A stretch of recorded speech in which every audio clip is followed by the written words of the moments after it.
أعوذ بالله من الشيطان الرجيم. بسم الله الرحمن الرحيم. الحمد لله رب العالمين الرحمن الرحيم مالك يوم الدين إياك نعبد وإياك نستعين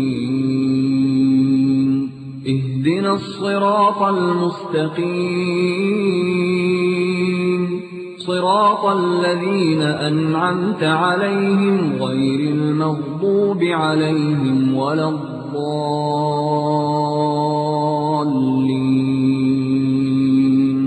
بسم الله الرحمن الرحيم.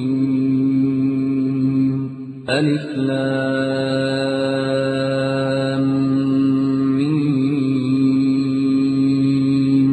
ذلك الكتاب لا ريب فيه هدى للمتقين الذين يؤمنون بالغيب ويقيمون الصلاة ومما رزقناهم ينفقون. الله أكبر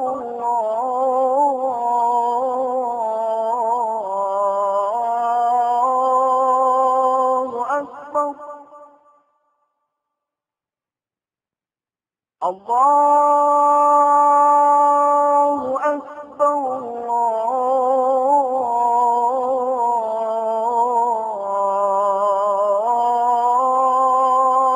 الله أكبر. أشهد أن لا إله إلا الله.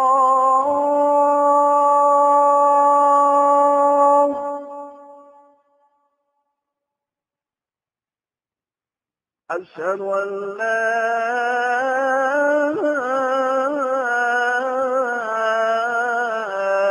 إله إلا الله.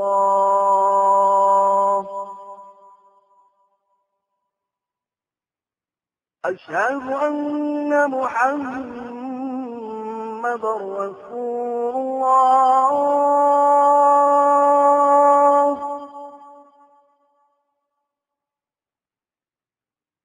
أشهد أن محمدا رسول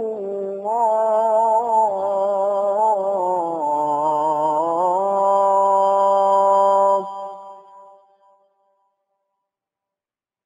حي على الصلاة.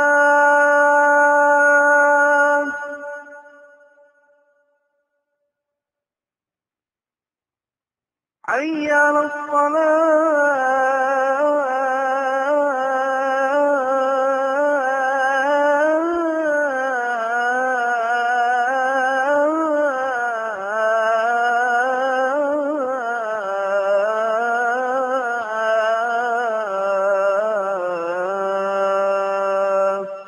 إن الحمد لله نحمده ونستعينه ونستغفره ونعوذ بالله من شرور أنفسنا ومن سيئات أعمالنا من يهده الله فلا مضل له ومن يضلل فلا هادي له وأشهد أن لا إله إلا الله وحده لا شريك له وأشهد أن محمدا عبده ورسوله.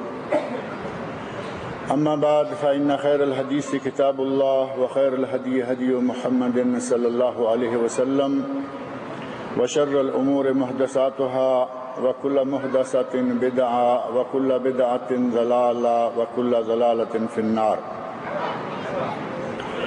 رب اشرح لي صدري ويسر لي أمري واحلل عقدة من لساني يفقهوا قولي. رب أعوذ بك من همزات الشياطين وأعوذ بك رب أن يحضرون. أعوذ بالله السميع العليم من الشيطان الرجيم. والذين يؤذون المؤمنين والمؤمنات بغير ما اكتسبوا فقد احتملوا بهتانا وإثما مبينا. یہ سورۃ الحجرات سورۃ الاحزاب آیت 58 ہے. سورۃ الاحزاب آیت 58. اس صورت میں اللہ رب العزت نے انسانی تعلقات اور انسانی معاشرے کی اصلاح کے لیے بہت سارے امور بیان فرمائے ہیں، اور نہ صرف یہاں بلکہ قرآن کریم کے متعدد مقامات پر انسانی تعلقات کو استوار کرنے کے لیے اللہ نے بہت ساری ہدایات دی ہیں۔ چنانچہ سورۃ الحجرات جو کہ 26ویں سپارے میں ہے، اس صورت میں اللہ رب العزت نے آداب نبوی، آداب زندگی، بہت ساری چیزیں، چھوٹی سی صورت، چند آیات، لیکن اللہ رب العزت نے وہاں چھوٹی ہونے کے باوجود آداب کی بہت بڑی فہرست اللہ رب العزت نے گنوا دی ہے۔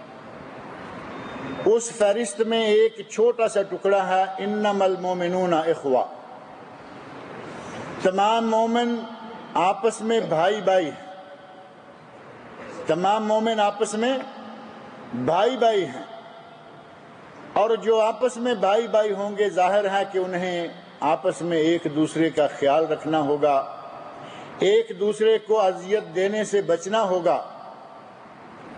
بلکہ نبی اکرم صلی اللہ علیہ وسلم نے مواخات کا سلسلہ، بھائی چارے کا سلسلہ ایک ایسا انداز اختیار فرمایا کہ جب آپ مکہ مکرمہ سے ہجرت کر کے مدینہ منورہ گئے تو پوری تاریخ انسانی میں شاید ایسا کوئی واقعہ پیش نہیں آیا ہوگا جو نبی اکرم صلی اللہ علیہ وسلم نے سر انجام دیا۔ مکہ والا ایک آدمی اور مدینہ منورہ کا ایک آدمی، دونوں کو آپس میں بھائی بنا دیا۔ آباد کاری کا مسئلہ، بنیادی ضروریات زندگی کا مسئلہ، اور اس طرح کے مادی اور مالی معاملات کو حل کرنے کے لیے نبی صلی اللہ علیہ وسلم نے یہ اقدام فرمایا، اور اس کا اتنا بہترین نتیجہ نکلا کہ وہ لوگ جو مکہ کو چھوڑ کر اپنے گھر بار، اپنے رشتہ دار، عزیز و اقارب، اپنی جائیدادیں، حتیٰ کہ اپنے بال بچے تک چھوڑ کر آئے تھے، ان کا ایک ایسا ماحول قائم ہو گیا کہ ان کو بہت ساری اذیتیں جو مشرکین مکہ نے دی تھیں، بہت ساری پریشانیاں اللہ رب العزت نے اس طریقہ سے دور فرما دی۔ مومن کا بھائی ہے، انما المومنون اخوہ، اور فرمایا کہ مومن مرد ہو یا عورت یہ آپس میں ایک دوسرے کو اذیت نہ دیں۔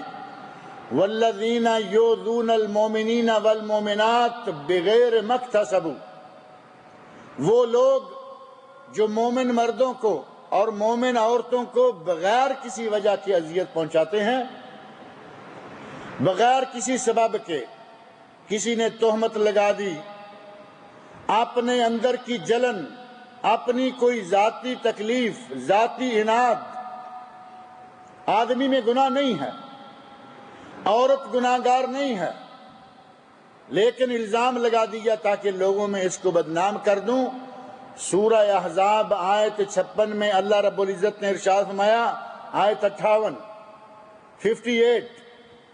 والذین یؤذون المؤمنین والمؤمنات بغیر ما اکتسبوا، وہ لوگ جو مومن مردوں اور مومن عورتوں پر تہمتیں لگاتے ہیں، فقد احتملوا بہتانا و اثما مبینا، وہ بہت ہی بڑا بہتان اور بہت ہی بڑا گناہ، کھلا گناہ کماتے ہیں۔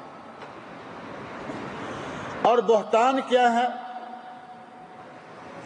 نبی اکرم صلی اللہ علیہ وسلم نے اپنے صحابہ کرام رضی اللہ عنہم کے مابین غیبت کے بارے میں بات کی تو صحابہ کہتے ہیں، یا رسول اللہ، اگر جن باتوں کے بارے میں کوئی مسلمان کسی دوسرے کے بارے میں بات کر رہا ہے، اس میں فلاں عیب ہے، اس میں فلاں کمی ہے، اس میں فلاں کوتاہی ہے، اگر وہ چیزیں اس میں واقعی پائی جائیں تو کیا پھر بھی غیبت ہوگی؟ تو نبی صلی اللہ علیہ وسلم ارشاد فرماتے ہیں کہ پھر ہی تو غیبت ہوگی۔ اگر اس میں وہ عیب ہیں اور تم دوسروں کے سامنے اس کی عدم موجودگی میں وہ باتیں کرتے ہو تو یہ غیبت ہے، اور اگر وہ عیب اس میں پایا ہی نہیں جاتا تو پھر تم نے اس کی غیبت نہیں کی، بلکہ فقد بہتہ، تو نے تو اس پر بہتان لگا دیا. عیب پایا ہی نہیں جاتا، بغیر مکتسب، اس میں گناہ نہیں ہے، اور عیب لگا دیا. نتیجہ یہ کہ تم نے بہتان لگایا، اور بہتان کی آخرت میں سزا اسم مبینہ، یہ کھلا ہوا گناہ، اور اس کی اس دنیا میں بھی سزا موجود ہے. اگر کوئی کسی پر بہتان لگائے اور گواہی کے ساتھ اپنی اس بات کو ثابت نہ کر سکے، اس کی سزا مومنوں کے درمیان کھڑے کر کے 80 کوڑے، اس کو 80 کوڑے مارے جائیں گے، تاکہ آئندہ وہ اپنی زبان پر کنٹرول رکھنے کا عادی ہو جائے، اور آئندہ اس کی گواہی قبول نہیں ہوگی. کورٹ کچہری میں کسی ضروری معاملہ میں آئندہ اس کی گواہی نہیں لی جائے گی، کیونکہ یہ بہتان بازی کرنے والا، تہمت ترازی کرنے والا آدمی ہے، اس کی گواہی قابل قبول نہیں ہوگی. آدمی کی گویا کہ شخصیت بالکل ختم ہو گئی. ایسا گناہ کہ جس سے آدمی کی گواہی قبول نہ کی جائے، گویا کہ اس کی پرسنالٹی، اس کی آئیڈینٹی مسلمانوں میں سے غائب ہو گئی. اسلام نے بہت سارے ایسے طریقے، بہت سارے انداز ہمیں بتائے ہیں کہ مومن آپس میں بھائی ہیں، نہ یہ بہتان ترازی کرتے ہیں، نہ یہ الزام تراشی اور تہمت ترازی کرتے ہیں، بلکہ انما المؤمنون اخوہ، یہ تو آپس میں بھائی بھائی ہیں. اور نبی اکرم صلی اللہ علیہ وسلم جو اذیت پہنچاتے ہیں مومن مردوں کو اور مومن عورتوں کو، نبی صلی اللہ علیہ وسلم کی سیرت گرامی کا اگر تھوڑا سا مطالعہ کیا جائے تو پتہ چلتا ہے کہ کسی کو جان بوجھ کر تکلیف پہنچانا، الزام لگانا، گالی گلوچ کرنا یا اذیت کا باعث بننا جان بوجھ کر تو بڑی دور کی بات. نبی صلی اللہ علیہ وسلم تو عبادت کے دوران بھی چاہتے تھے کہ میں کسی کو اذیت نہ پہنچاؤں. صحیح بخاری و مسلم میں حدیث موجود ہے، نبی صلی اللہ علیہ وسلم ارشاد فرماتے ہیں اريد ان اطول الصلاۃ، میں نماز پڑھنا چاہتا ہوں اور میرا ارادہ ہوتا ہے کہ آج میں تلاوت لمبی کروں گا. فاسمع بکاء الصبی، اور پھر میرے کانوں میں کسی بچے کے رونے کی آواز پڑتی ہے، میں تلاوت کو مختصر کر کے نماز کو مختصر پڑھا کر ختم کر دیتا ہوں. کیوں؟ نبی صلی اللہ علیہ وسلم ارادہ لے کے کھڑے ہوئے کہ میں آج لمبی تلاوت کروں گا. بچے کے رونے کی آواز سنی، فوراً تلاوت مختصر کر دی، مختصر نماز پڑھائی اور سلام پھیر دی. کہتے ہیں، فرماتے ہیں کہ مجھے معلوم ہے اس بچے کے رونے سے اس کی ماں پر کیا گزر رہی ہوگی. اس بچے کی ماں پر رحم کھاتے ہوئے، ترس کھاتے ہوئے میں نماز کو مختصر کر دیتا ہوں. جان بوجھ کر اذیت پہنچانا نہیں، غیر ارادی طور پر نہیں، بلکہ عبادت ہے. عبادت کے دوران بھی اگر کسی کو اذیت پہنچتی ہے تو نبی پاک صلی اللہ علیہ وسلم کو یہ بات بھی گوارا نہیں تھی. ایک آدمی مسجد میں داخل ہو اور وہ لوگوں کے اوپر سے پھلانگتا ہوا، گزرتا ہوا، کندھوں کے اوپر سے نکلا چلا جا رہا ہے، اس کا شوق یہ ہے کہ میں آج پہلی صف تک پہنچوں گا. ہمارے ایسے لوگ ہیں، لیٹ آتے ہیں لیکن پہلی صف میں پہنچنے کا شوق اتنا چرایا ہوا ہے کہ کسی کو دھکا، کسی کو یہ، کسی کو وہ، اور کسی کے کندھے پہ ٹھڈے مارتے ہوئے چلے جا رہے ہیں. نبی اکرم، کوئی کام برا ہے؟ کام بڑا اچھا ہے. پہلی صف میں، پہلی صف کے نمازی صف اول کے غازی بننا چاہتے ہیں، لیکن نبی صلی اللہ علیہ وسلم نے اس طرح مسجد میں داخل ہوتے ہوئے آدمی کو دیکھا تو فرمایا اجلس، بیٹھ جاؤ، فقد آذیت و آنیت، لیٹ آئے ہو اور دوسروں کو اذیت پہنچا رہے ہو. لیٹ تم آئے ہو، تاخیر سے تم آئے ہو، اور اب اپنی اس حرکت سے لوگوں کو پریشان کر رہے ہو. کسی کو بائیں دھکیلا، کسی کو دائیں دھکیلا اور آگے نکلتے جا رہے ہو. فرمایا اجلس، جہاں کہیں ہو وہیں بیٹھ جاؤ. ایک آدمی سے مخاطب ہو کر کہا تھا اجلس، اور کوئی دوسرا آدمی بھی صحابہ میں سے آ رہا تھا انہوں نے لفظ اجلس سنا اور جہاں تھے وہیں بیٹھ گئے۔ صحابہ کرام کی اطاعت کا انداز بھی بڑا ہی نرالا ہے۔ ایک ذرہ برابر فکر سوچ کے پتہ نہیں اس کی وجہ کیا ہوگی، کیا ہوگا، کیوں، کہاں ہوگا، یہ نہیں۔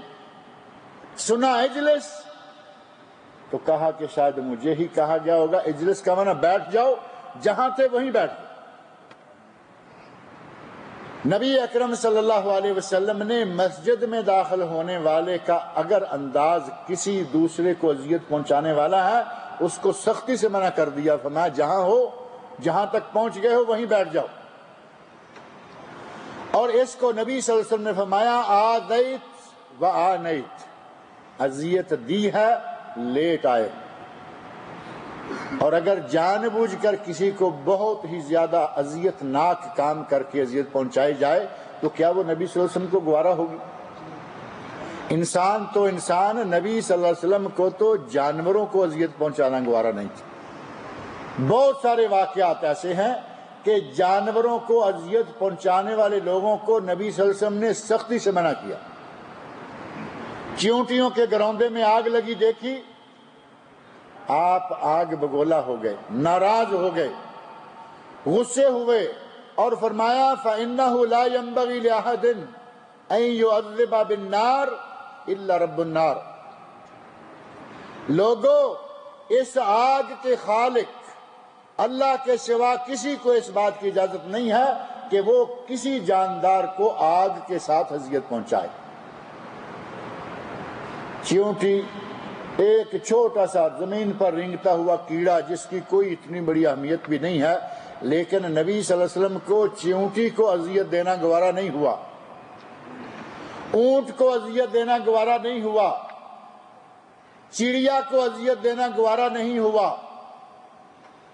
قربانی کے جانور کو ذبح تو کرنا ہی ہوتا ہے، لیکن آپ نے اتنی تعلیمات دی ہیں کہ قربانی کے جانور کی آنکھوں کے سامنے چھری تیز نہ کرو، اس کو لٹانے کے بعد چھری تیز نہ کرو، اس کو جب سر مقتل لیے جا رہے ہو تو ٹانگ سے گھسیٹ کر نہ لے جاؤ، بلکہ اچھے طریقے سے جیسے رسی وغیرہ سے پکڑ کر لے جایا جاتا ہے آرام سے لے کے جاؤ۔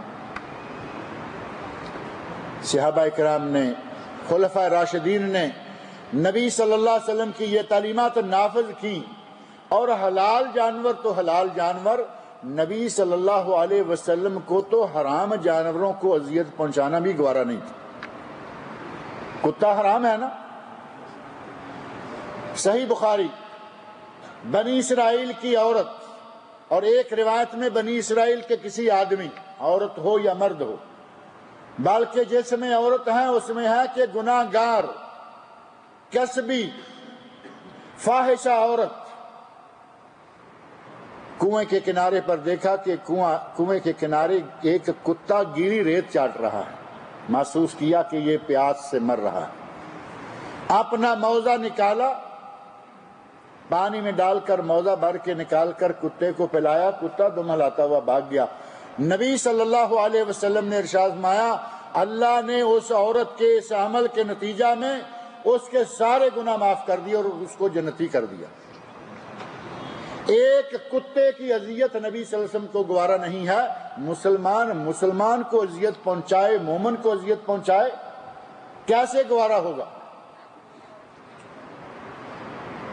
اور اگر ایک بلی کو عورت نے مار دیا، صحیح بخاری میں واقعہ یہ بھی موجود ہے، عورت نے بلی کو باندھ کر مار دیا، اسے کھولا نہیں کہ وہ چل پھر کر کہیں ادھر ادھر سے کچھ نہ کچھ کھا لے، اور کھانے کو کچھ دیا نہیں، صرف بلی کو جان بوجھ کر باندھ کر مار دینے کے نتیجہ میں نبی صلی اللہ علیہ وسلم نے فرمایا کہ وہ عورت جہنم میں گئی۔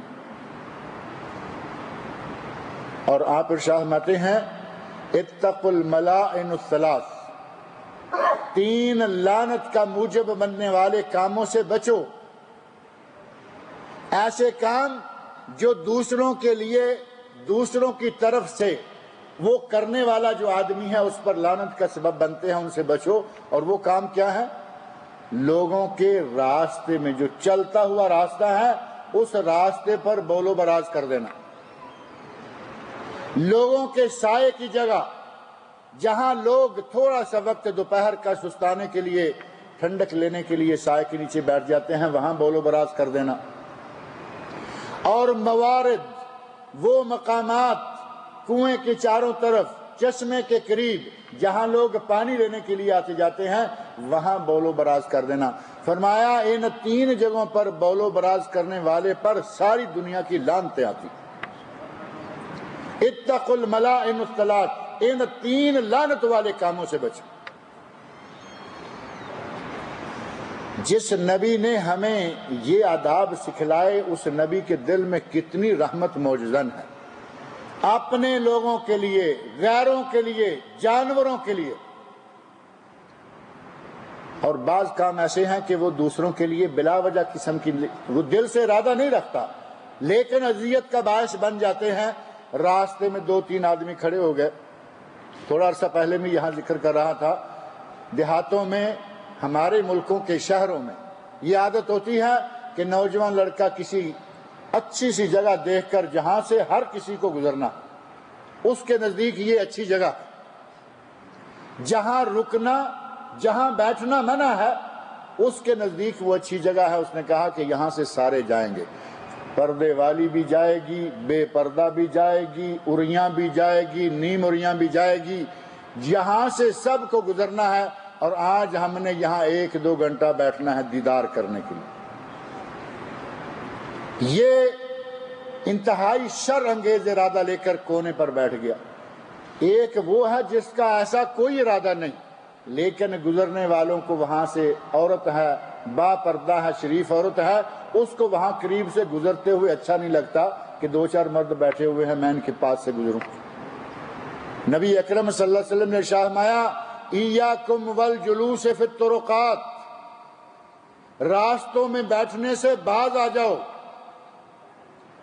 صحابی کہتے ہیں یا رسول اللہ ما لنا بد، ہمارا تو کوئی چارہ ہی نہیں، ہمارے ڈرائنگ روم نہیں ہے، ہمارے پاس مجلسیں بیٹھ کے نہیں ہیں، ہم کہاں بیٹھیں، ہم تو راستوں میں کہیں بیٹھ کر اپنی بات چیت کر لیتے ہیں۔ نبی اکرم صلی اللہ علیہ وسلم نے ارشاد فرمایا، ان ابیتم، اگر تم اب انکار کر رہے ہو، اور یہ انکار خود سری سرکشی کا انکار نہیں تھا، مجبوری کا انکار، اگر تم مجبور ہو اور سمجھتے ہو کہ ہمارا یہاں بیٹھے بغیر گزارا نہیں، بیٹھ جاؤ، لیکن راستے کا حق ادا کرو۔ اور راستے کا حق کیا ہے؟ غض البصر، اپنی نگاہوں کو جھکا کے رکھو، اپنی باتیں کرو، ادھر ادھر آنے جانے والی عورتوں کو نہ تاڑو،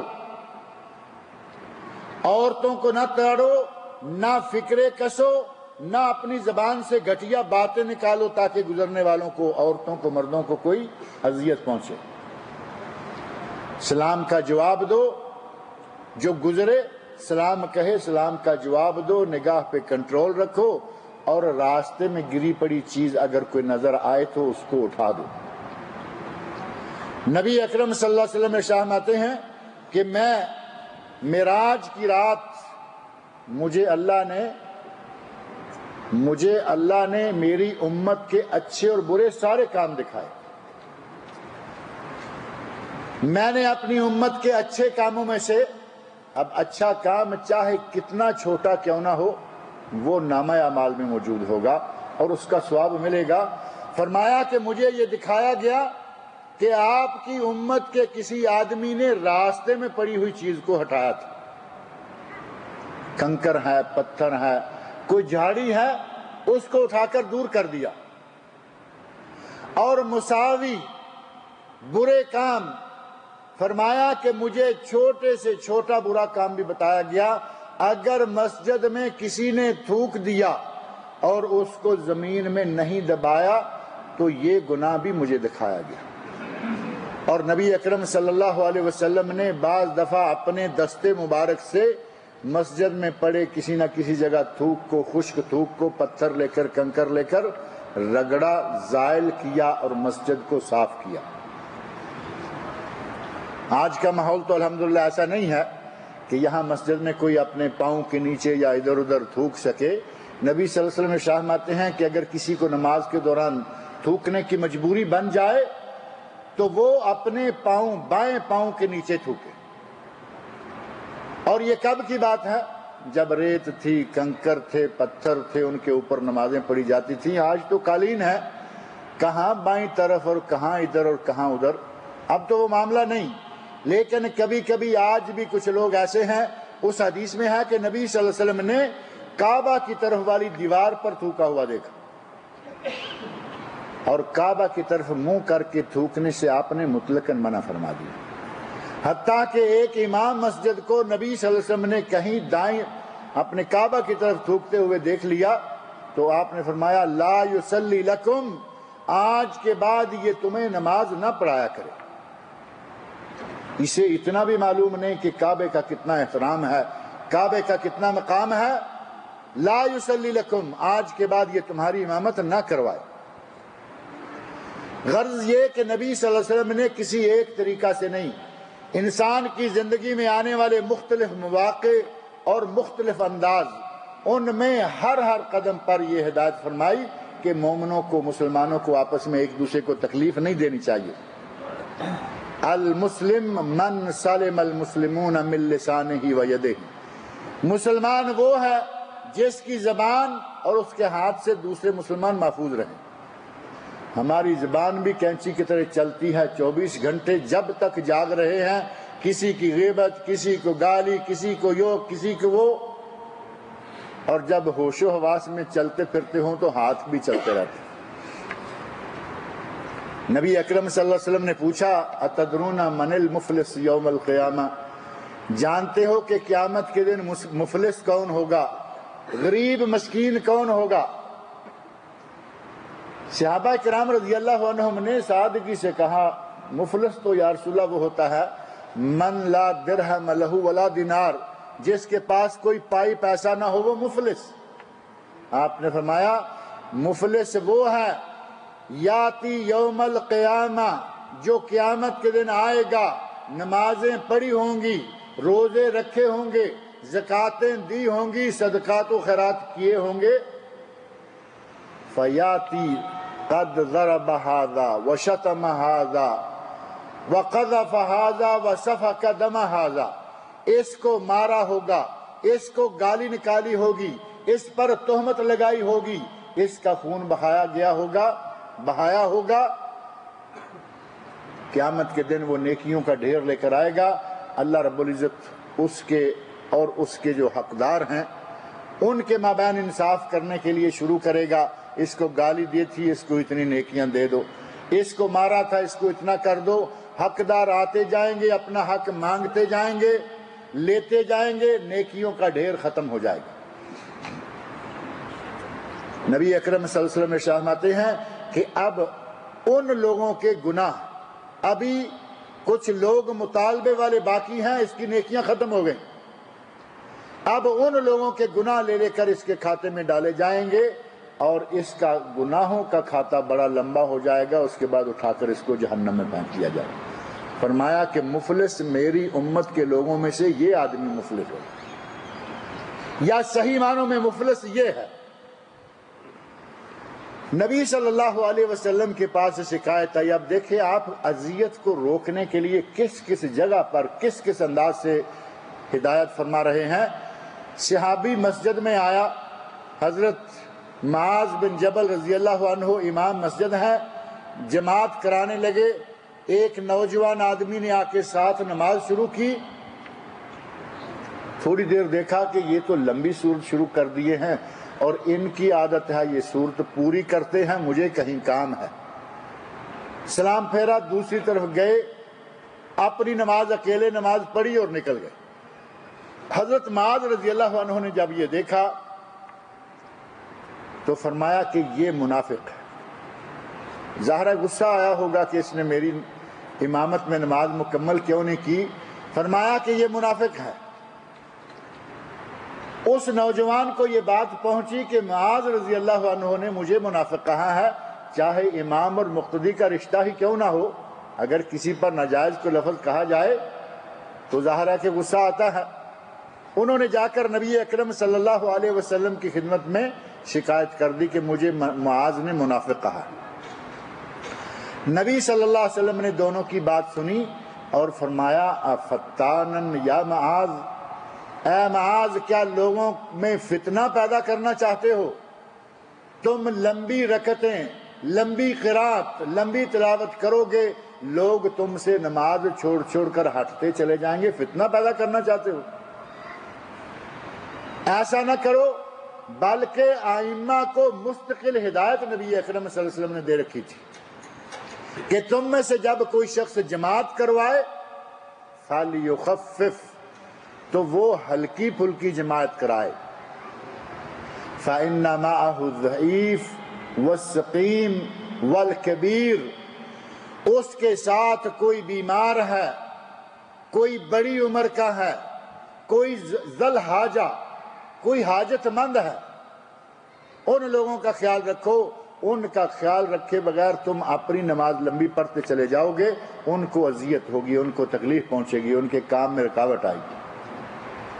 نیک کاموں میں بھی اگر تھوڑا سا لمبا ہونا چاہے امام تو نبی صلی اللہ علیہ وسلم کو یہ بھی پسند نہیں، اور فرمایا کہ جب خود نماز پڑھنے لگے تو لمبی پڑھو، جتنی چاہے لمبی کرو۔ علامہ محمد ناصر الدین البانی رحمۃ اللہ علیہ اپنی کتاب میں اس حدیث کو ذکر کر کے لکھتے ہیں، صفت صلاۃ النبی من التکبیر الی التسلیم کانک تراہ، نبی صلی اللہ علیہ وسلم کی نماز تکبیر تحریمہ سے لے کر سلام پھیرنے تک صحیح احادیث کی روشنی میں گویا کہ آپ نبی کو نماز پڑھتے ہوئے دیکھ رہے ہیں۔ صحیح احادیث کی روشنی میں نبی صلی اللہ علیہ وسلم کی نماز کا آنکھوں دیکھا حال، کتاب کا نام، اور نماز نبوی کے نام سے یہ کتاب چھپ چکی ہے پاکستان سے بھی اور انڈیا سے بھی۔ مولانا محمد صادق خلیل ہمارے استاد محترم ہیں پاکستان میں، انہوں نے ترجمہ کیا، اور مولانا عبد الباری یہ ہندوستان میں ہے، انہوں نے ہندوستان میں دونوں جگہ کتاب چھپ چکی ہے، اور دونوں جگہ کتاب کا نام نماز نبوی ہی ہے۔ علامہ البانی رحمۃ اللہ علیہ لکھتے ہیں کہ آج اماموں کا معاملہ اس حدیث کے بالکل الٹ چل رہا ہے۔ جب یہ امامت کرواتے ہیں تو لمبی رکعتیں پڑھتے ہیں، جب اکیلے پڑھتے ہیں تو چھوٹی پڑھتے ہیں۔ نبی نے کیا فرمایا؟ اکیلے پڑھو تو چاہے جتنی لمبی پڑھ لو، امامت کرواؤ تو چھوٹی، اور معاملہ انہوں نے الٹا دیا۔ اب یہ گنگا الٹی بہہ رہی۔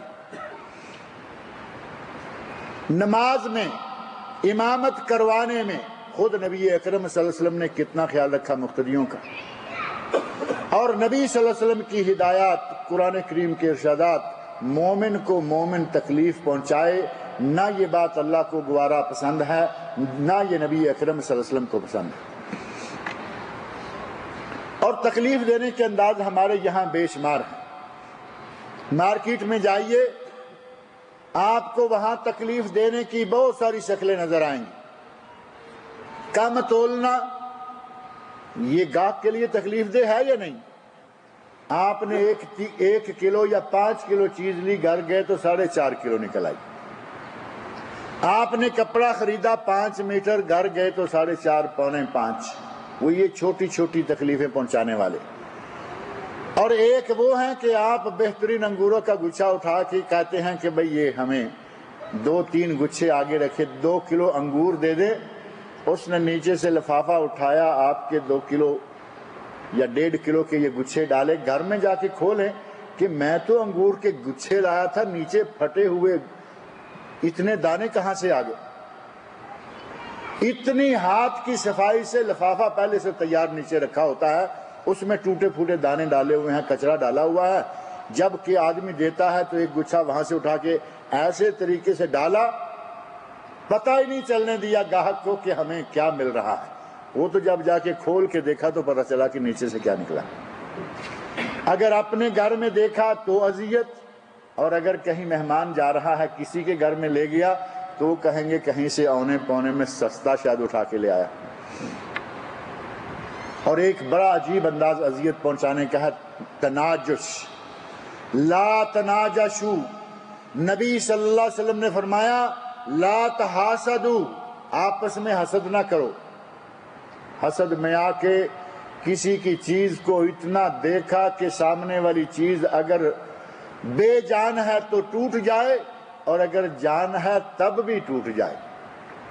خوبصورت بچہ دیکھا، ہماری زبان سے ماشاءاللہ تبارک اللہ جاری نہیں ہوتا، کہا کہ کتنا پیارا بچہ ہے، وہ گھر جانے تک بچہ بیچارہ لوٹ پوٹ ہو رہا ہے، نظر کھا گئی صاحب بادر کی۔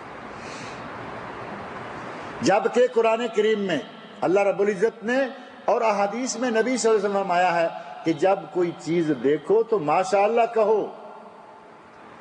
عربوں کی اچھی باتوں میں سے ایک بہترین بات یہ ہے کہ کوئی اچھی چیز دیکھیں گے یہ ماشاءاللہ تبارک اللہ کئی مرتبہ بار بار بچہ دیکھا ہے ماشاءاللہ تبارک اللہ ماشاءاللہ تبارک اللہ، بعد میں جا کے پوچھیں گے کہ تمہارا ہے یا پوتا ہے یا کون ہے۔ کسی کے پاس گاڑی دیکھی، کسی کے پاس کوئی چیز دیکھی، بڑے اچھے طریقے سے ماشاءاللہ تبارک اللہ کے بعد آگے چلیں گے، بلکہ دعائیں دیتے ہوئے آتاک اللہ خیرہا وکفاک اللہ شرہا، اللہ تمہیں گاڑی کی برکتیں عطا کرے اور اس کے شر سے اللہ تمہیں محفوظ رکھے، بعد میں آگے چلیں گے۔ ہمارے یہاں وہ سلسلہ ہی نہیں ہے۔ بے نجش جس سے نبی صلی اللہ علیہ وسلم نے روکا ہے، ہمارے یہاں وہ ہر جگہ جہاں کہیں نیلامی بولی چل رہی ہے وہ ہوتی ہے۔ اور بے نجش کیا ہے؟ مارکیٹ میں پہنچ گئے، اپنی گاڑی کہیں چھپا کے لگا دی، اور جو گاڑیوں کا شوروم ہے، معرض ہے، اس کے ساتھ دعا سلام ہے، اسے کہا کہ آج آپ کی گاڑیاں ہم بکوائیں گے۔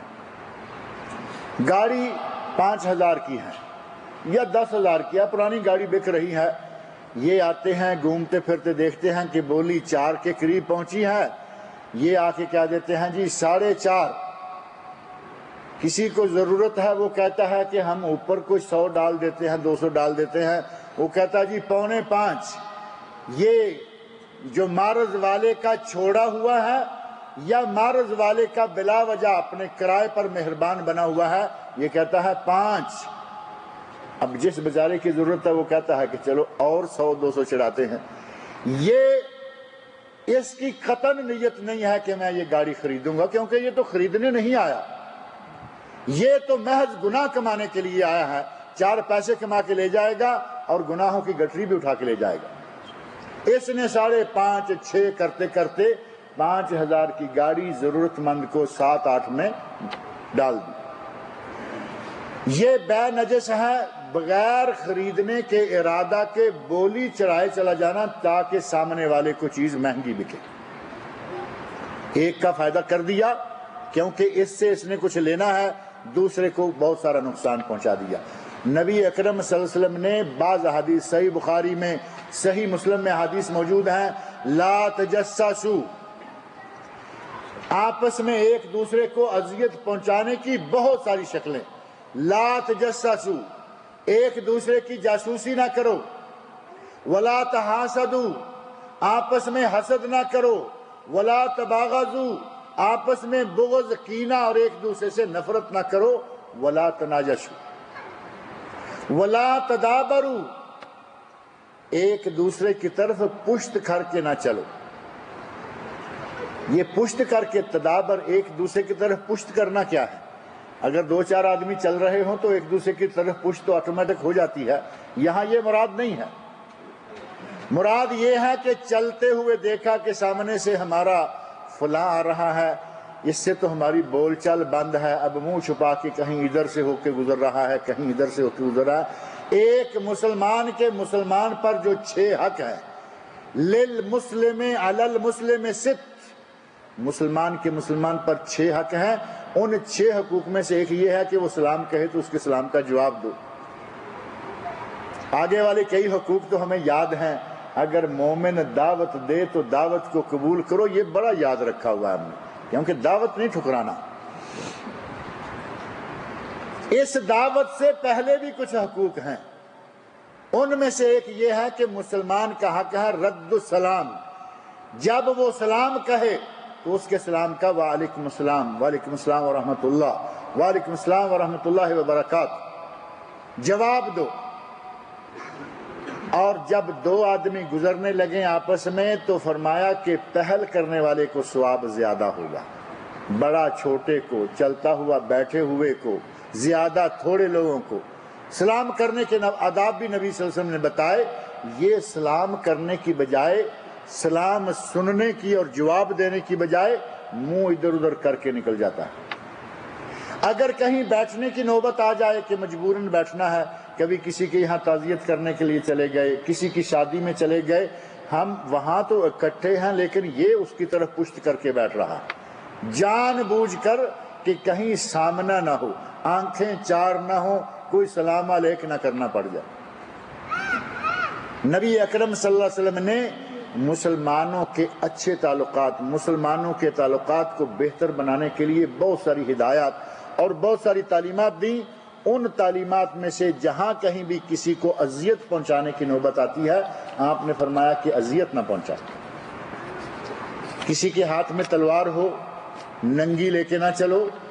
کسی کے ہاتھ میں نیزہ ہے، نبی صلی اللہ علیہ وسلم ارشاد فرماتے ہیں کہ جس کے ہاتھ میں نیزہ ہو، اگر وہ ہماری مسجد میں آئے یا ہمارے بازار میں داخل ہو تو وہ اپنے نیزے کی انی، جو سامنے والا کنارہ ہے جو کسی کو لگ سکتا ہے، اس انی کو اپنے ہاتھ میں پکڑ کر رکھے۔ یا نیام میں تلوار ہو یا نیزے کی انی یا نیزے کا سامنے کا حصہ جو لوہے کا ہے وہ ہاتھ میں ہو تاکہ چلتے ہوئے کسی کو لگ نہ جائے۔ اور اسلحہ اٹھانا، کسی کو دکھانا، نبی صلی اللہ علیہ وسلم نے سختی سے منع کیا کہ ایسے ہی ہنستے ہوئے بھی، کبھی ایسا نہ چاقو کھولا اور کہا کہ ماروں، نبی صلی اللہ علیہ وسلم فرمایا کہ قطعاً ایسا نہ کرو، کہیں ایسا نہ ہو کہ پیچھے شیطان تھوڑا سا آگے کر دے۔ آپ کا ارادہ تھا کہ یہاں تک لے جاؤں گا اور روک لوں گا، آپ کا تو ارادہ ایسا ہے، اور آپ کے ارادے کے ساتھ دوسری قوتیں بہت ساری ہیں۔ آج کل سیاستدان بھی بڑا کہتے ہیں کچھ خفیہ قوتوں نے یہ کروا دیا اور وہ کروا دیا۔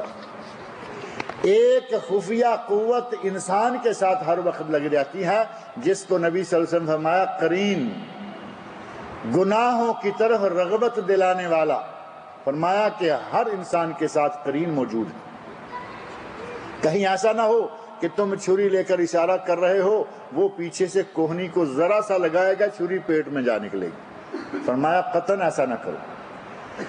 اور صرف ڈرانے کے لیے یا محض کھیلنے ہنسی کھیل کی نظر سے، من حمل علینا السلاح فلیس منا، اگر کسی نے ہم پر اسلحہ اٹھایا تو ہم میں سے نہیں۔ قتل کرنا، کسی کو زخم دینا، کسی کو مارنا تو دور کی بات ہے، جو صرف ہم پر اسلحہ اٹھائے، فرمایا وہ ہم میں سے نہیں۔ نبی صلی اللہ علیہ وسلم نے مسجدوں میں آنے کے لیے، بازاروں میں جانے کے لیے، نماز پڑھنے اور پڑھانے کے لیے، مختلف مواقع کے لیے بہت ساری ہدایات ہمیں دی ہیں، اور نبی اکرم صلی اللہ علیہ وسلم کے صحابہ، نبی صلی اللہ علیہ وسلم کے ماننے والے کسی بھی وقت کسی کو بھی اذیت نہیں دیتے، بلکہ سورہ فتح میں اللہ نے فرمایا ہے محمد رسول اللہ والذین معہ اشداء علی الکفار رحماء بینہم، مومن مسلمان اگر سخت ہوتے ہیں تو صرف کافروں پر، رحماء بینہم، آپس میں بڑے نرم۔ اور اب معاملہ یہاں بھی الٹا پڑا ہے، امام امامت کروانے میں الٹ ہو گئے، لوگوں کو پڑھائیں تو لمبی رکعتیں، خود پڑھیں تو چھوٹی رکعتیں، مسلم امہ من حیث الامت الٹی پڑی، کافروں کے لیے نرم، ان کے سامنے بچ بچ کر جانے والے، اور آپس میں مسلمانوں کے لیے ڈنڈا اٹھا کے چلنے والے۔ قرآن کریم میں اللہ رب العزت نے فرمایا کہ میرے نبی محمد رسول اللہ صلی اللہ علیہ وسلم اور جو لوگ ان کے ساتھ ہیں وہ آپس میں نرم ہیں، کفار کے لیے گرم ہیں، آپس میں نرم، کفار کے لیے سخت، آپس میں ریشم کی طرح نرم اور کفار کے لیے فولاد کی طرح سخت۔ اذلۃ علی المؤمنین اعزۃ علی الکافرین، سورہ مائدہ آیت 54، مومنوں کے لیے بڑے ہی نرم اور کافروں کے لیے بڑے غالب اور سخت۔ قرآن کریم کی اور نبی اکرم صلی اللہ علیہ وسلم کی ان بتائی ہوئی تعلیمات میں ہمارے لیے بہت سارا مواد موجود ہے کہ ایک دوسرے پر ظلم کرنا، ایک دوسرے کو اذیت پہنچانا، ایک دوسرے کو تکلیف پہنچانا انسانوں تو کیا جانوروں کو بھی نبی اکرم صلی اللہ علیہ وسلم نے پسند نہیں فرمایا۔ اور بہت ساری باتیں ہیں، کچھ چیزیں ایسی ہیں کہ ہم آپس میں بڑی آسانی کے ساتھ کہیں گے کہ او فلاں قبیلے سے ہے، فلاں، گھٹیا نظر سے دوسرے کو دیکھنا۔ نبی صلی اللہ علیہ وسلم شاہ ماتے ہیں اثنتان، دو چیزیں ایسی ہیں فی الناس لوگوں میں پائی جاتی ہیں اور وہ ہما بہم کفر، یہ صرف چھوٹا سا گناہ نہیں بلکہ لوگوں میں پایا جانے والا کفر ہے یہ۔ اور وہ کون کون سی؟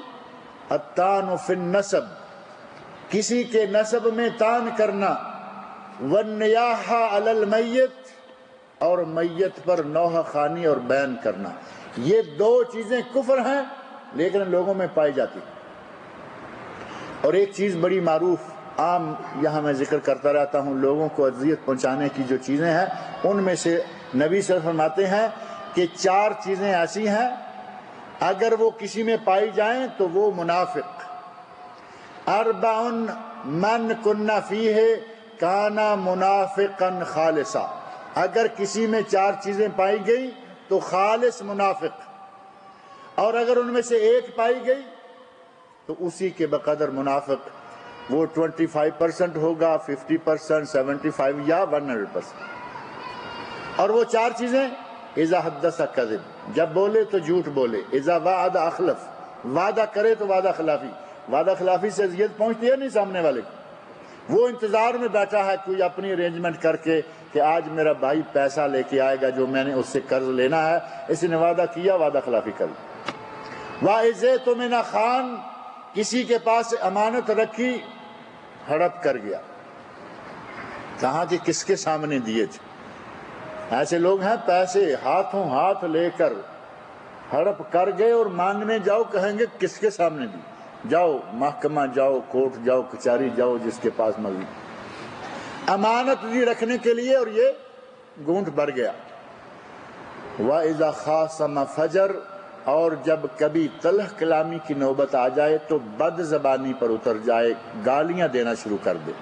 نبی اکرم صلی اللہ علیہ وسلم نے فرمایا کہ یہ منافق کی نشانیاں ہیں۔ اللہ رب العزت مجھے اور آپ سب کو ان نشانیوں سے بھی محفوظ رکھے۔ جتنی بھی مسلمانوں کو اذیت دینے والی چیزیں ہیں ان تمام سے اللہ تعالی ہم سب کو محفوظ رکھے۔ نبی صلی اللہ علیہ وسلم نے بہت ساری چیزیں بتائی ہیں، مسلمان پر ظلم نہیں کرتا، مسلمان کو حقیر نہیں سمجھتا۔ کسی کے پاس پیسہ کم ہے تو یہ نہیں کہ اس کو حقیر سمجھو، بلکہ اپنا بھائی ہے اسے اپنا بھائی ہی سمجھو، پیسے سے حقارت نہیں۔ ان اکرمکم عند اللہ اتقاکم، اللہ کے یہاں سب سے زیادہ عزت والا وہ ہے جو زیادہ تقوی والا ہے۔ اللہ تعالیٰ مجھے اور آپ سب لوگوں کو نیک عمل کی توفیق عطا فرمائے۔ ان میں سے ایک سوال مجھے بڑا عجیب سا ملا ہے۔ کہتے ہیں کہ ایک آدمی کی ماں مر گئی ہے، اس کے باپ نے نئی شادی کر لی اور تھوڑے دنوں کے بعد باپ نے طلاق دے دی، کیا اس باپ کا بیٹا اس طلاق یافتہ ماں کے ساتھ نکاح کر سکتا ہے؟ طلاق یافتہ ماں تو ہے نا اس کی، کیونکہ اس کے بعد کی بیوی ہے، اس کی سوتیلی ماں ہو گئی، کہتے ہیں کہ کیا یہ شادی کر سکتا ہے؟ بھائی جو باپ کی بیوی ہے وہ چاہے اس کی ماں نہیں، باپ کی ظاہر 4 بیویاں ہو سکتی ہیں اور یہ تو ایک عورت کا بیٹا ہے، باقی 3 عورتیں بھی اس کی مائیں ہیں، لیکن سٹیپ مدر کہہ لیں یا کچھ بھی نام دے لیں، سوتیلی مائیں ہیں۔ ان 4 میں سے نہ اپنی کے ساتھ نہ دوسری 3 کے ساتھ، وہ بھی اپنی ہی ہیں، ان میں سے کسی کے ساتھ اس کا نکاح نہیں ہو سکتا۔ اور یہ سننے میں آ رہی ہے بات کہ یہاں کوئی صاحب یہ نکاح کر چکے ہیں۔ اللہ رب العزت اس آدمی کو ہدایت عطا فرمائے جس نے اتنا بڑا اقدام کیا ہے، اتنا بڑا ظلم کر رہا ہے، اسے چاہیے کہ فوری طور پر علیحدگی اختیار کر لے۔ یہ عورت عام عورت نہیں، اس کے باپ کی بیوی ہے۔ باپ مر جائے، یہ سوتیلی ماں بیوہ ہو جائے یا باپ طلاق دے دے، یہ اس کی بیوی ہے، اس کی ماں ہے، اس کے ساتھ قیامت تک اس کا نکاح نہیں ہو سکتا۔ اگر کوئی کر چکا ہے، کسی کا پیغام یہاں وہاں تک پہنچ سکتا ہے تو اسے بتایا جائے کہ یہ ظلم چھوڑ دو، اور اپنی اصلاح کرو، فوری طور پر علیحدگی اختیار کر لو۔ کہتے ہیں کہ مردہ مت کہو، قرآن کریم میں یہ کہاں تحریر ہے کہ ان کو مردہ مت کہو، یہ زندہ ہیں۔ اور ان کو کون ہے؟ شہداء، یہ ہر آدمی نہیں۔ لا تقولوا لمن يقتل فی سبیل اللہ اموات، جو اللہ کی راہ میں قتل کیے جاتے ہیں یعنی شہادت پاتے ہیں، یہ نہیں کہ اپنے گھر میں پڑا چارپائی پر ہی فوت ہو گیا اور وہ بھی شہید کر لیں اور وہ بھی کہیں کہ اس کو اموات نہ کہو، وہ تو اموات ہیں، لیکن اللہ کی راہ میں موت وہ بھی ہیں، فوت وہ بھی ہو جاتے ہیں، اس دنیا سے وہ بھی منتقل ہو گئے۔ شہداء کی بیویاں نکاح کرتی ہیں یا نہیں؟ شہداء کی بیویاں دوسرے آدمی سے نکاح کر لیتی ہیں، اگر وہ ان معنوں میں زندہ ہی ہوں کہ وہ فوت نہیں ہوئے تو پھر اس کی بیوی نکاح کیوں کرے؟ لیکن وہ اتنا اکرام، اتنی عزت اللہ کے یہاں پا جاتے ہیں کہ اللہ نے فرمایا کہ ان کو مردہ نہ کہو۔ لا تقولوا لمن يقتل فی سبیل اللہ اموات بل احیاء، بلکہ وہ زندہ ہیں لیکن ان کی زندگی کا تم شعور نہیں رکھتے، ان کو رزق بھی دیا جاتا ہے، لیکن یہاں ایک لفظ ہے عند ربہم، عند ربہم یرزقون، وہ اپنے رب کے پاس رزق دیے جاتے ہیں، تمہارے پاس نہیں، گویا کہ اس دنیا سے وہ منتقل ہو چکے، رخصت ہو چکے۔ یہ قرآن کریم کی آیت ہے، اور یہاں کہا گیا ہے کہ ان شہداء کو مردہ نہ کہو۔ کہتے ہیں کہ کیا سارے نیک صالح لوگ اس میں شامل ہیں؟ نیک صالح پارسا لوگ اگر اپنے گھر میں اپنی چارپائی پر طبی موت مریں تو وہ اس میں شامل نہیں ہیں۔ یہ لمن یقتل فی سبیل اللہ اموات، جو اللہ کی راہ میں شہید ہوں، یہ ان کے لیے ہے۔ کیا حائضہ عورت کسی ایسی کتاب کو پڑھ سکتی ہے جس میں قرآن کے کچھ الفاظ بھی ہوں؟ اور روزہ کتنے سال سے فرض ہے؟ کتنے سال سے فرض ہے؟ روزہ 1400 سال سے فرض۔ موٹا سا حساب تو یہ کر سکتے ہیں، باریکی میں نہیں جاتے۔ کتنے سال کی عمر سے؟ اچھا، کتنے سال کی عمر میں، کتنے سال سے فرض ہے؟ میں نے کہا اگر سالوں کی بات ہے تو 1400 سال تک ہو گئی بات۔ کتنے سالوں سے؟ نبی صلی اللہ علیہ وسلم فرماتے ہیں رفع القلم عن ثلاث، 3 آدمیوں سے قلم اٹھا لی گئی ہے، اور ان 3 آدمیوں میں سے ایک ہے الصبی حتی یبلغ یا حتی یحتلم، بچہ جب تک کہ وہ بالغ نہ ہو جائے۔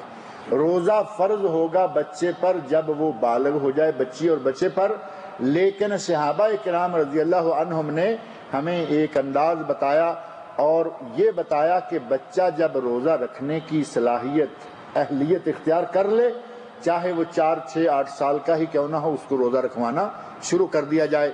صحابہ کرام اپنے بچوں کو روزہ رکھواتے، عصر کا وقت ہوتا تو بچے بھوک کی وجہ سے رونا شروع کر دیتے، عصر کے وقت تک بھوک شروع ہو جاتی ہے۔ اگر آج کل کا روزہ ہو گرمیوں کا، عصر تک تو بڑے بھی روئے نہیں تو کم از کم ٹھنڈے ٹھنڈے سایوں میں گھومتے پھرتے نظر آئیں گے۔ بچہ اگر عصر کے بعد رونا شروع کرے تو صحابہ کہتے ہیں، صحابیات کی حدیثیں موجود ہیں کہ ہم بچے کے لیے کھلونا بناتے، روئی کا، اون کا، یہ وہ کا کھلونا بناتے اور اس کو دیتے تاکہ اب عصر سے لے کر مغرب تک کے جو 2 گھنٹے ہیں یہ کھیل کود میں ذرا تھوڑا بہل جائے اور اس کا روزہ مکمل ہو جائے۔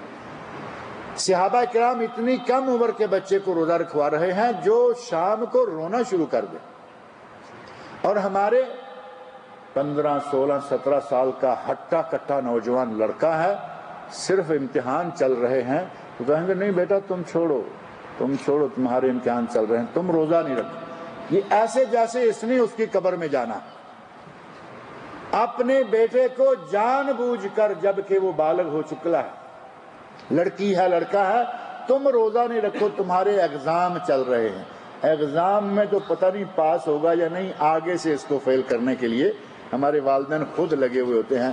15 سال حد ہے، اور اگر کسی کی داڑھی مونچھ 15 سے پہلے شروع ہو جائے، احتلام حیض پہلے شروع ہو جائے، جب شروع ہو جائے کوئی علامت بلوغت کی، اس کے ساتھ ہی روزہ فرض ہو جاتا ہے، اور اس کے ساتھ ہی ساری مسئولیات اور ذمہ داریاں فرض ہو جاتی ہیں۔ انڈیا سے کسی نے سوال لکھ کر بھیجا ہے ایک صاحب اپنے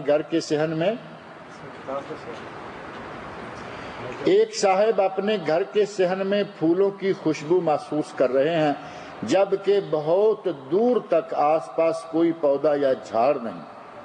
کسی نے یہ وہم ڈال دیا کہ کچھ برا ہونے والا ہے۔ جس نے یہ برا سا وہم ڈالا ہے وہ بہت بری بات کہہ رہے ہیں۔ اگر کسی کو اپنے گھر میں ہوتے ہوئے خوشبو آتی ہے تو اللہ کا شکر بجا لائے۔ حضرت نضر بن انس رضی اللہ عنہ کہتے ہیں کہ میں احد پہاڑ کے اس پاس سے خوشبو آتی ہوئی محسوس کر رہا۔ احد پہاڑ کے اس طرف مجھے خوشبو آتی ہوئی محسوس۔ اب وہ احد پہاڑ کے پیچھے کون سے چنبیلی کے پھول لگے ہوئے تھے؟ کچھ بھی نہیں تھا۔ جنگ شروع ہونے والی تھی اور شہادت ملنے والی تھی، ایک اعلیٰ مقام حاصل ہونے والا تھا، اس کو وہ اس طرح محسوس کر رہے ہیں۔ اس کے گھر میں اگر خوشبو آ رہی ہے، اور وہ بھی ہندوستان میں جہاں چاروں طرف ہندو، سکھ، بدھسٹ یہ اور وہ رہتے ہیں، اگر کسی کے گھر میں خوشبو ہے تو یہ انشاءاللہ العزیز اچھی علامت ہے۔ خوشبو بری نہیں ہوتی، اور جن سے آپ لوگوں کو اس کو ڈرا رہے ہیں ان کو خوشبو پسند ہی نہیں ہے۔ جنات کو گندگی پسند ہے، جنات گندی چیز اور گندے رہتے ہیں، اور چمٹنے والے گندگی کے ذریعے ہی آتے ہیں۔ جو آدمی پابند صوم و صلات ہے، جو آدمی باوضو اور طہارت سے رہتا ہے، اس کو جن نہیں لگا کرتا۔ جن لگ گیا، اب آپ پابندی کریں، اذکار اور طہارت کا خیال رکھیں، وہ اس میں سے نکلنا شروع ہو جاتے ہیں، لیکن گندگی کے لیے ان کو آنے کا راستہ دینے والی بات ہے۔ اگر خوشبو محسوس کر رہے ہیں تو انشاءاللہ اس میں ڈرنے والی کوئی بات نہیں ہے۔ کیا داڑھی رکھنا ضروری ہے یا کیا داڑھی نکالنا گناہ ہے؟ اگر کوئی آدمی داڑھی نکالتا ہے تو اس کا کیا حکم ہے؟ وضاحت کیجیے۔ داڑھی نہ صرف سنت مصطفیٰ صلی اللہ علیہ وسلم ہے بلکہ سنت انبیاء ہے، اور یہ وہ سنت نہیں کہ پڑی پڑی نہ پڑی تو نہ پڑی، بلکہ یہ ان سنتوں میں سے ہے کہ اگر اس کو ترک کرے تو مفتیان کرام نے، علامہ ابن باز رحمۃ اللہ علیہ کا باقاعدہ فتویٰ ہے، حلق اس فتوے کا رسالے کی شکل میں باقاعدہ پرنٹ بھی مل رہا ہے۔ داڑھی رکھنا سنت ہے، داڑھی رکھنا واجب ہے، یہ سنت عام سی نہیں، واجب سنت ہے، اور اس کا منڈوانا فسق و فجور ہے۔ داڑھی کا منڈوانا فسق و فجور ہے، یہ نہیں کہ اپنی مرضی سے رکھ لی نہ رکھی تو نہ رکھی۔ ٹخنے کے نیچے پینٹ ڈالنا یا لنگی ڈالنا کیا حرام ہے؟ یہ لنگی ہو یا پینٹ ہو یا ثوب ہو یا پاجامہ ہو یا دھوتی ہو یا تہمد ہو، کوئی بھی چیز ہو، اگر ٹخنوں سے نیچے جائے تو حرام ہے، منع ہے۔ نبی صلی اللہ علیہ وسلم نے ارشاد فرمایا ما اسفل من الکعبین فہو فی النار، اگر ٹخنوں سے نیچے کپڑا جائے تو وہ جہنم میں جائے گا، لے جائے گا۔ سگریٹ پینا کیا مکروہ ہے؟ سگریٹ پینا حرام ہے، سگریٹ پینا صحیح تر قول کے مطابق حرام ہے، لیکن کم از کم نرم فتویٰ جو ہے وہ یہ ہے کہ یہ مکروہ ہے، جائز نہیں ہے، اس کو جائز کسی نے بھی قرار نہیں دیا۔ سوالات ابھی بہت سارے ہیں لیکن وقت میں دیکھ رہا ہوں ختم ہو رہا ہے۔ اللہ نے چاہا تو انشاءاللہ یہ جو بقیہ سوالات ہیں ان میں سے کچھ آئندہ جمعہ میں آپ کے سامنے رکھیں گے۔ اللہ رب العزت جو بیمار ہیں ان کو شفائے کاملہ و عاجلہ عطا فرمائے، جو لوگ پریشان ہیں اللہ رب العزت ان کی پریشانیوں کو دور کرے، اور جن کا کوئی عزیز فوت ہو گیا ہے اللہ رب العزت اس کی مغفرت فرمائے۔ یہاں کچھ سیریز ہیں سالانہ چھٹیاں گزارنے کے لیے، یا جو ہماری عموماً کوئی بھی چھٹی آتی ہے اس کو گزارنے کا اسلامی طریقہ کیا ہے، اور دوسرا ہے انفاق فی سبیل اللہ، اللہ کی راہ میں خرچ کرنا۔ یہ 2 سیریز 3 ریال کی، اور یہ 4 سیریز ہیں اللؤلؤ والمرجان، یہ جو مسجد مصعب بن عمیر میں سلسلہ چل رہا ہے، اس میں 650 احادیث کا ترجمہ اور تشریح ہے۔ یہ 4 سیریز ہیں 6 ریال کی، جن کو چاہیے وہ باہر سے لیتے جائیں۔